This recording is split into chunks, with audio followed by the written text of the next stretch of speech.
اعوذ باللہ من الشیطان الرجیم بسم اللہ الرحمن الرحیم یا ایہا الذین آمنوا کتب علیکم الصیام کما کتب علی الذین من قبلکم لعلکم تتقون۔ اے ایمان والو، روزے تم پہ فرض کیے گئے جیسا کہ تم سے پہلے لوگوں پر روزے فرض کیے گئے تاکہ تم تقوی اختیار کرو۔ تو آج کی اس مختصر نشست میں روزوں سے متعلق کچھ معروضات عرض کرنی تھی کہ اللہ رب العزت نے یہ مہینہ ہم کو عطا فرمایا ہے، اور اس میں جو ہے ہم نے اللہ کے احکام کے مطابق جو ہے کھانے پینے کو تھوڑا آگے پیچھے کرنا ہے۔ اور اس آیت کریمہ سے متعلق یہ بات ہے کہ اللہ رب العزت نے اس میں دو چیزیں ارشاد فرمائی ہیں۔ ایک تو روزے کی فرضیت کو بتایا ہے، اور دوسرا جو ہے وہ یہ بتایا ہے کہ روزے کا مقصد کیا ہے، تاکہ تقوی اختیار کیا جا سکے، تاکہ ہم متقی بن جائیں۔ تو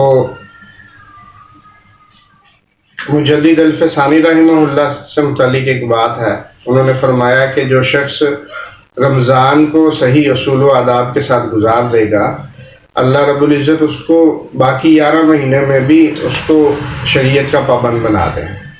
تو یہ مہینہ اتنا قیمتی ہے کہ اگر ہم اس میں اللہ کے احکام اور حضور صلی اللہ علیہ وسلم کے طریقے کے مطابق زندگی گزاریں، اس مہینے میں پابند بن کے چلیں، تو انشاءاللہ 11 مہینے اللہ پاک ہمیں جو ہے اپنے دین پر کاربند رہنے کی توفیق عطا فرمائیں۔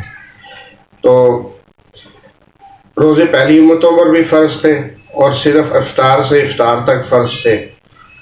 تو ایک صحابی کے ساتھ یہ واقعہ پیش آیا کہ ان کو افطار میں تاخیر ہو گئی، تو جس کی وجہ سے وہ بڑے پریشان ہوئے۔ اہلیہ کو بھی کہا تھا کہ مجھے افطاری کے وقت اٹھا دینا، خود سو گئے۔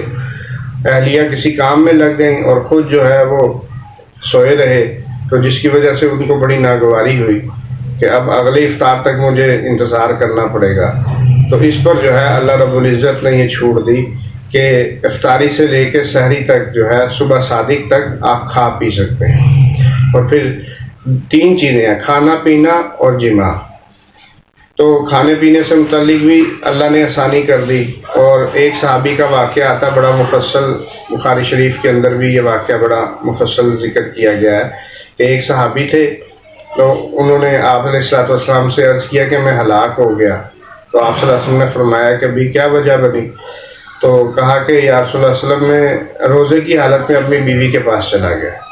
تو پھر آپ علیہ السلام نے جو ہے وہ اللہ رب العزت نے قرآن پاک کے اندر جو ہے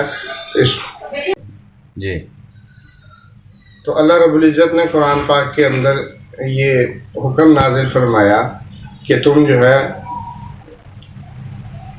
افطاری سے لے کے سحری تک جو ہے کھانا پینا اور جماع جو ہے اللہ رب العزت نے حلال کر دیا۔ اور پھر اس صحابی کو جو ہے وہ اللہ کے نبی نے ایک خاص رعایت دی۔ بڑا تفصیلی واقعہ ہے کہ انہوں نے عرض کیا یا رسول اللہ کے نبی نے کہا کہ اب اس کا کفارہ ادا کرو کہ ایک غلام آزاد کرو۔ تو انہوں نے کہا یا رسول اللہ وسلم غلام تو میرے پاس نہیں ہے۔ تو کہا کہ پھر 60 روزے پہ در پہ جو ہے اس کا کفارہ وہ ادا کرو۔ تو انہوں نے عرض کیا یا رسول اللہ صلی اللہ علیہ وسلم ایک روزے میں میری یہ حالت ہو گئی، تو 60 روزے میں کیسے برداشت کروں گا اور گزاروں گا؟